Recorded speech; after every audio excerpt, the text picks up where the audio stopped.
안녕하세요. SPR 고병기 편집장입니다. 위클리 글로벌 마켓 업데이트 소식 전해드리도록 하겠습니다.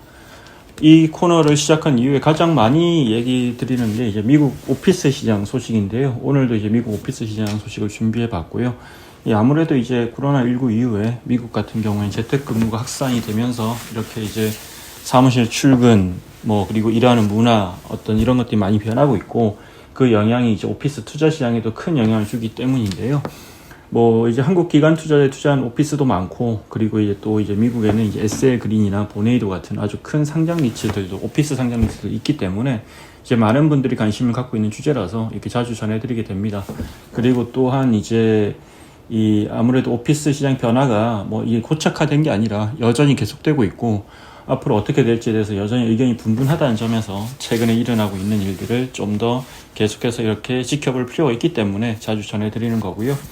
오늘 전해드리는 소식은 그래도 다소 이제 오피스 시장에 좀 긍정적인 소식이긴 합니다. 이제 아마존, 이제 미국을 대표하는 이커머스 업체죠. 이제 상업용 부동산 시장에도 상당히 큰 영향을 끼치는 회사인데, 이 아마존 같은 경우에 이제 계속해서 이제 올해 들어서 직원들한테 사무실 출근하라고 이제 지시를 하고 있고, 복귀를 이제 강화하고 있는데, 이제 몇 개월 전부터 이미 직원들한테 주 3일 이상 사무실에 출근할 것을 지시를 했고요. 근데 최근에 이제 더 강도가 세지고 있다, 이런 소식이 들려오고 있습니다. 최근에는 이제 사무실 출석 체크도 하고, 사무실에 출근하지 않는 직원들한테 이메일 경고를 통해서 사무실 복귀를 하라고 이렇게 강조를 하고 있고요. 물론 이제 여전히 이제 직원들은 이 같은 이제 경영진의 정책에 좀 반발하는 움직임은 있습니다. 이제 지난 5월에도 이제 파업을 하겠다고 했고, 근데 다만 이제 아마존은 또 이에 아랑곳하지 않고 직원들의 복귀를 독려하고 있습니다. 네. 아마존뿐만 아니라 많은 미국 기업들이 이제 직원들의 사무실 복귀를 이렇게 강화하고 있는데요. 1월 달에는 디즈니 CEO인 밥 아이거가 이제 하이브리드로 근무하는 직원들도 3월부터는 일주일에 4일은 사무실로 나오라고 이렇게 얘기하기도 했고, 또 JP 모건 체이스는 지난 4월부터 임원들에 대해서는 주 5일 사무실에 출근하게 하고, 이런 식으로 이제 직원들의 사무실로 돌아오는 것을 강화하고 있습니다. 네. 심지어 재택근무에 따른 수혜를 보고 있는 줌마저 이제 이번 달 들어서 이제 사무실에서 50마일 이내의 직원들한테는 주 2일 정도는 출근하는 것을 의무화한다고 발표하기도 했고요. 실제 이런 어떤 기업들의 어떤 직원들의 사무실 복귀를 강화하는 정책들이 수치로도 나타나고 있는데요. JLL이 수집한 데이터에 따르면 1월 이후에 170만 명의 미국 기업들의 직원들에게 새로운 직장 복귀 여건이 적용되고 있다, 이렇게 나오고 있습니다. 네, 그리고 이제 이런 이제 민간 기업뿐만 아니라 미국 연방 정부 역시 직원들의 출근을 독려하고 있는데요. 사실 워싱턴 같은 경우에도 이제 보면 연방 정부가 이제 사무실을 셧다운 하다 보니까 오피스 공실이 상당히 심각했는데, 바이든 행정부 같은 경우에도 이번 달 들어서 각 기관들에게 올 가을부터는 직원들이 더 많이 사무실로 나올 수 있도록 이렇게 계획을 공격적으로 실행해라, 이렇게 촉구를 했고요. 실제 또 CBRE가 조사한 결과에 따르면 이제 현재 고용주 중에서 65% 정도가 사무실 복귀와 관련한 요구사항이 있다고 답을 했고요.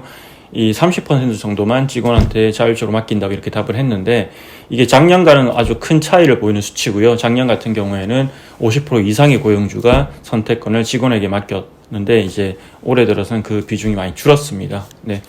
다만 여전히 이제 직원들의 출근 의무가 강화됐지만 아직 효과는 크지 않다, 이런 얘기도 나오고 있습니다. 아무래도 이제 미국 고용시장에서 이제 고용주보다 노동자의 힘이 센 상황이기 때문인데요. 실제로 이제 7월 실업률을 보더라도 상당히 낮은 수준을 유지하고 있고, 그래서 여전히 이제 고용주보다는 이제 직원들, 피고용인들의 힘이 세기 때문에 아직은 말이 잘 통하지 않고 있지만, 다만 이제 실제 이제 이런 상황들이 좀 바뀌고 있다는 얘기도 또 들립니다. 최근 들어 이제 미국 노동시장에서도 고용주의 힘이 조금씩 세지는 경향이 나타나고 있고, 또 실제 이제 다른 어떤 수치들을 보면 원격 채용 공고가 좀 줄어들고 있는데요. 실은 이제 그전에는 이제 직원들이 이제 원격 근무를 선호하기 때문에 이제 기업들이 채용 공고를 낼 때도 원격 채용이 가능하다, 이런 식으로 많이 냈는데, 이게 이제 많이 줄었다고 합니다. 실제 4월 달에 이제 링크드인 채용 공고를 보면 10.8% 정도가 완전 원격 근무를 할 수 있다, 이렇게 해서 이제 채용을 하고 있는데, 작년 2월에 이제 코로나19 팬데믹이 정점에 달했을 때는 20.6%였습니다. 거의 절반 정도로 이제 줄어든 수준이고요. 이런 걸 감안하면 이제 고용주의 힘이 점점 더 세지고 있고, 오피스 시장에는 긍정적인 어떤 영향을 줄 수 있는 그런 요인으로 보입니다. 네.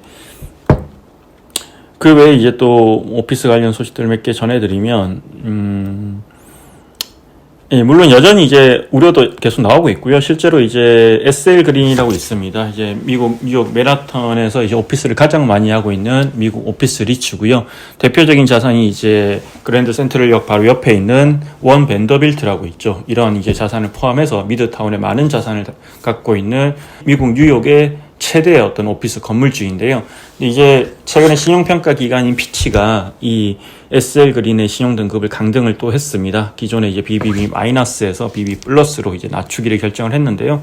가장 큰 이유는 이제 부채 비율에 대한 우려 때문이라고 설명을 했고요. 이 작년 6월에도 이제 같은 이유로 이제 SL 그린 신용 등급을 낮춘 바 있고요. 또 이제 이 SL 그린 외에도 보네이도 같은 리츠도 신용 등급이 비슷한 이유로 강등이 됐고, 또 최근에 이제 보면 싱가포르에 상장되어 있는 미국 오피스 리츠, 미국 오피스만 담고 있는 매뉴라이프 US 리츠라고 있는데요. 이게 이제 미래에셋 자산운용 인수를 하려다가 결과적으로 이제 인수를 거의 못할 것 같은데, 그런 이제 한국에서도 잘 알려진 리츠인데, 이 리츠 같은 경우에도 최근에 이제 부채 비율이 급격히 상승했고, 그래서 어려움 겪고 있는 와중에 상반기에는 배당을 하지 않는다고 밝혔습니다. 네, 이런 이제 일들도 있고, 여전히 이제 뭐 미국에서 이제 오피스 출근이 다시 좀 재개되고 기업들도 출근을 강화하고 있지만, 여전히 오피스 시장의 어떤 불확실성은 완전히 해소되었다고 보기 힘든 상황이고요.